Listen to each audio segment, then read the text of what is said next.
அவருக்கு வந்து வேலை வந்து ஒரு Colossians 3, பிரச்சனையாவே verse தெரியல. 5. சிலரை வேலையை Therefore, put விட்டுட்டு to வா death your ஊழியத்துக்கு members சொன்னாரு. which are on the எல்லாரும் earth: எல்லாத்தையும் விட்டுட்டு வான்னு fornication, சொல்லல. சிலர் அந்த மாதிரி சொல்றாங்க. uncleanness, passion, இயேசுவை evil பின்பற்றணும் ஒருத்தர் desire, சொல்றாரு பாருங்க, ஒரு and பிரசங்கர். covetousness, இயேசுவை which is பின்பற்றணும்னா idolatry. எல்லாத்தையும் விட்டுட்டு வரணும். நீங்க என்ன பிரசங்கம் பண்றீங்க? இயேசு சொன்னாரு எல்லாத்தையும் வித்துட்டு தரித்திரனை கொடுத்துட்டு என்ன விட்டு பின்பற்றி வா அப்படின்னாரு. நான் சொன்னேன் கரெக்ட் சொன்னார் இல்லையா? சொன்னாரு. நீங்க விட்டுட்டீங்களா? எல்லாத்தையும் வித்துட்டீங்களா? எல்லாத்தையும் தரித்திரனை கொடுத்துட்டீங்களா?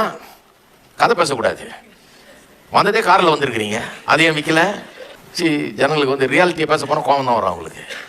அப்புறம் நான் சொன்னேன் நீங்கள் பிரசங்கியார் தானே, எல்லாத்தையும் விட்டுட்டு வித்துட்டு தரித்திரர் கொடுத்துட்டு வந்தால் தான் இயேசுவை பின்பற்ற முடியும்னு இயேசு சொன்னார்னு சொல்கிறீங்க. ஒரு நாளாவது உங்கள் சபையில் இதை போதிச்சிருக்கீங்களா?